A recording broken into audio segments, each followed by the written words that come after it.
Hello and welcome to my channel. My name is Candice. This is my first ever YouTube video, and today I wanted to share with you the things that I have learned through growing my startup business using exhibitions and events. So if you're new here, which everybody is, my name is Candice. I am the founder of startup brand Mother Cuppa. I also run a family-owned business with my husband, which is a bus and coach company called Masons. The two are not linked at all. One is a very historical service-based business, which I hope some people won't mind me saying is a little old-fashioned. My startup brand Mother Cuppa, which blends herbal teas for women's health, quite different, is on an e-commerce Shopify platform. I've been on this journey for 18 months with that business, and boy have I learned a lot. So I've managed to grow most of my audience through online organic social media, but also through physically attending events. And I'm going to share with you my top tips for attending events with your brand. The first thing to decide is what type of events are going to be suitable, and are they going to be suitable for your brand. So I have a product that I really wanted to get in front of quite a specific audience. It's a very female focus. Most of my audience are between the ages of 35 up to 60. So I was looking for events that would potentially have that niche of audience there. I also have a product that people want to touch, smell and taste. So being in front face to face from people, I knew from the beginning was going to be really key to the success of launching the business. I set up a spreadsheet and I started some research on whether exhibitions like trade shows would be the right place, whether festival would be the right type of thing for my business. I quickly worked out that trade exhibitions were not going to be quite right for me as a startup. There was a heavy outlay cost, anywhere from £3,000 upwards.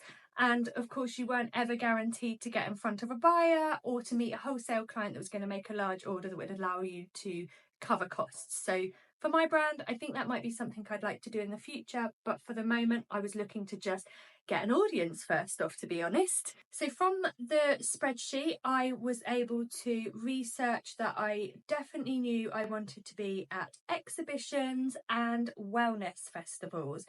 The next thing that I did was to contact each of the ones that I'd seen that I thought might be quite a good fit. Contacted each person, and often what you'll find is either on their website there is an exhibition promotional document, or indeed you can just email them and they will send one through to you. And from the exhibition document, the things that I were looking at was the demographics. So how old were their clients, and what age were their clients? What type of activities were happening at the festival, and did I feel that that was aligned with my brand? Obviously, you want to start asking about the costs of those at that point. And what I've discovered is that they usually have a square footing price. But really, when I got to that stage and I felt like that was going to be the right festival for me, I actually just picked up the phone or emailed them a list of questions about the costs. I also rang and spoke to quite a few of them and said, I'm a new brand. Do you have any different sort of startup deals? Where would you suggest that would be a good position for me? What would you do and suggest with a startup brand? I found that really helpful because they've worked with a lot of startups. There were definitely a couple of exhibitions in particular that I spoke to that had a startup area and a startup platform. So they were able to advise me what the best options were for me. And then they were able to talk through the different pricing. Now, there are some hidden costs in doing festivals and exhibitions that I've learned along the way. So the first one being that I needed electricity because I needed to have access to a hot water urn. There is often a charge additional to that. I've got around it a couple of ways. So one of the ways was that I actually asked, is there anywhere I can store a hot water urn and share the cost of electricity with somebody? Some events have done that. If it's been an event that's out in a field or, a marquee, it's not necessarily worked. But if it's been in an actual centre, for example, I did the design centre in London, they actually allowed me to use their hot water, which was really great. So don't ask, don't get was my method around that. There have been some other hidden costs around lighting, so just make sure to ask the question, are there any hidden costs? One of the other things that I've learned to ask as I've gone along, I definitely didn't do this in the beginning, but it's been something that I've asked in the future events. Do they help with any marketing? What's their support for the brands that they've got coming to the site? And the only reason I came across this was one of the second exhibitions that I did. They actually started asking me for my logo, for pictures, was I going to be doing an offer on at the show, what could they put on their website? So that really prompted me to start pulling together a bit of a pack of information that I could use at future events. I also attended an event and it was the first year for them. So first year for me, first year for them, we were in a great position. They actually had all of their exhibitors come on and do a live on Instagram. They did a big promotional marketing campaign. They gave us free tickets as an exhibitor that we could send out as a competition to our clients to try and entice them. We technically all have exactly the same audience. That's why we're going to be there. So yeah, that was really, really great marketing, and I found that really helpful for my business. Much later, I've also started putting in my email signature the places that I'm going to be, because some of my customers might really like to join us for those events. The next biggest question, and I've had other small business owners ask me this because they've seen I've been at events, is how much stock do you take? It's like a chicken and egg question. So here was the theory I had when I did my first ever event. I paid £1,200 for that first event, and I wanted to make sure I'd covered my costs only. For me, that particular event was about awareness. Brand new brand, I wanted to get it in front of as many people as possible. So that particular event, I took enough stock to cover the costs that I had spent, with a view in mind that I actually would be discussing that with those new people. I was going to tell them that I was a new brand and it was my first exhibition and look how much stock I brought and wouldn't you like to buy some? And actually it worked pretty well. This really then gave me a great basis for what I could take the next time. So here's a couple of tips that I have been doing. Each event on the follow-up, I've asked them what their ticket sales were. So how many tickets did you actually sell? I've then compared that to what I actually sold at the event. And I've been able to say that per 100 people, I should sell this. So along with the costs that I've spent and trying to cover my costs, I've also started to build a bit of a picture of how many people are coming to the event and what the probability is of me selling at that event and how many people, how much stock. The only time I got really caught out with this was at a local Christmas fair in my local town. I literally paid £50 to attend for the day and I sold out of stock. So, that was one thing. I also did an event, and I'll tell you a bit more about that, which completely exploded my brand. My husband was up through the night till 2 a.m. packing stock to deliver to me the next day. So we'll come on to that. But actually, the preparation for the event is you want to make your stand look really attractive, also in keeping with the branding of the event. You don't want anything that's going to stand out too much, but you want to be really attracting people to your stall.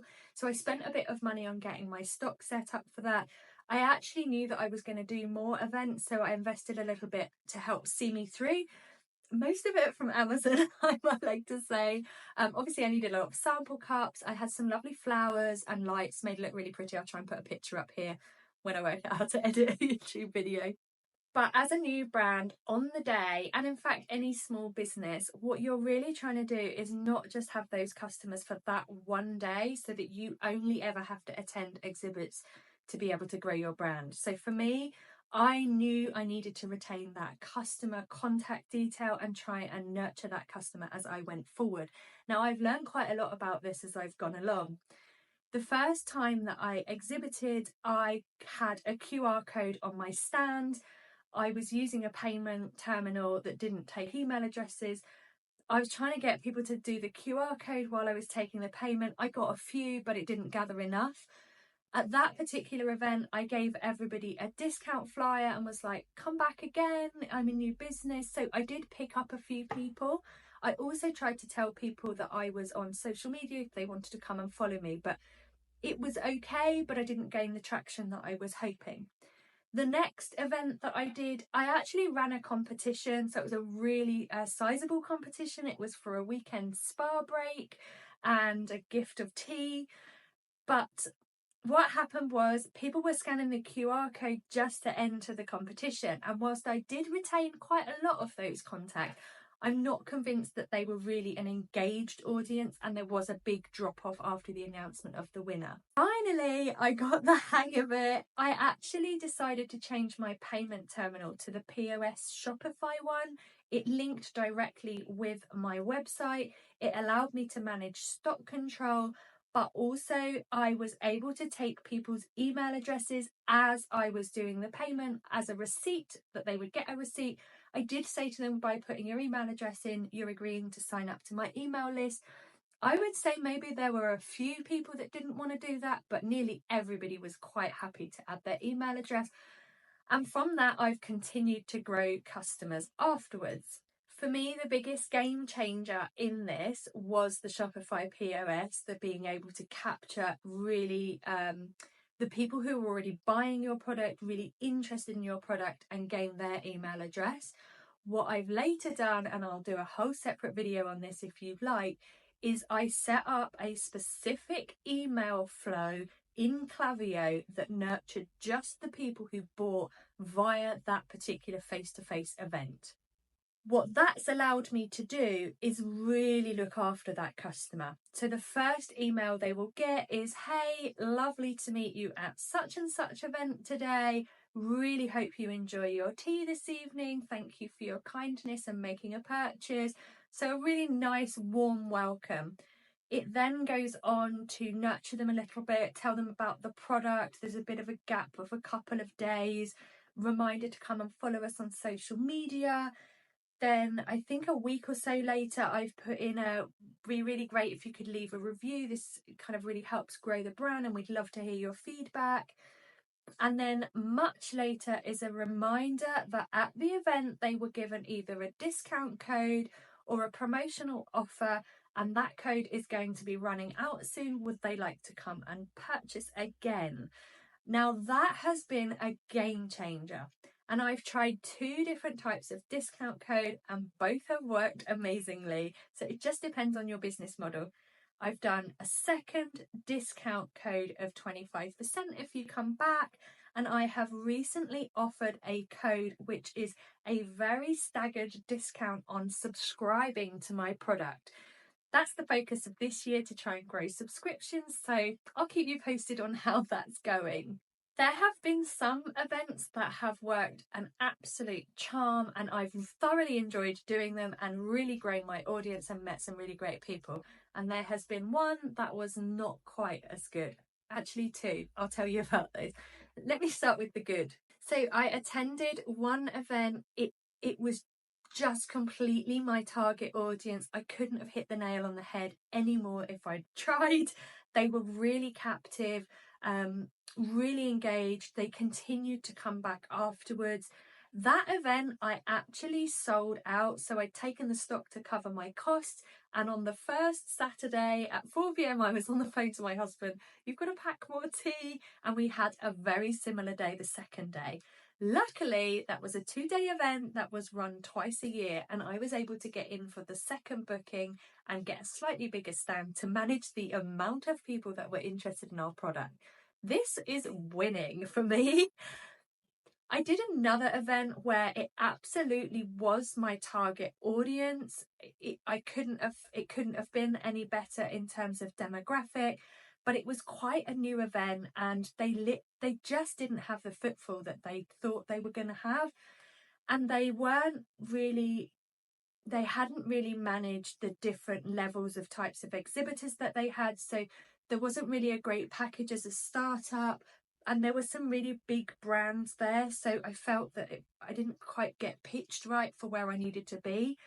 But I spoke to them afterwards and asked and gave them some feedback, and they've actually given me a space at this year for the 2nd year in a row, and they've given me a slightly different rate, and they've thought about the startups. So, you know, you're working with these exhibitors as much as you need them, they need you. The Other event I did, honestly, I didn't do my research as well as I could have. I had a real gut feeling it was going to be a really great space and that completely my audience were going to be there. Their marketing materials suggested I was about on target, so I went with it. But actually, the demographic wasn't quite right. The age range was older than they'd initially marketed, and there was more of a male audience, which for my product, which is aimed at females, it just meant I didn't get the right balance. I also took some advice from them about where I should pitch, and personally, I don't think they really thought about me as a new brand. I think they shoved me in a really bad place. So I'm just having a conversation with them now about how we move forward from this. So, but for me, that lesson about really asking the questions about the demographic was really key.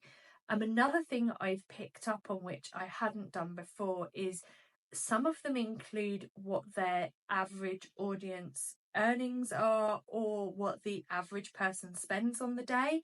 So if you've got a high ticket price or a low ticket product, high ticket product, low ticket product, you might want to consider where you fit in that. So for example, my product is priced at an event around £20. So I've really got to sell a lot to cover my costs. Whereas if you have a product that is £100, you might not need to sell so much. So that was just something that I thought would be helpful. Would I do it again? Yes, 100%. I'm booked in for events this year. For me personally, I felt that this was a better use of my money. They are expensive. Some of them are extortionate. I've really tried to pick the ones that are appropriate for my brand.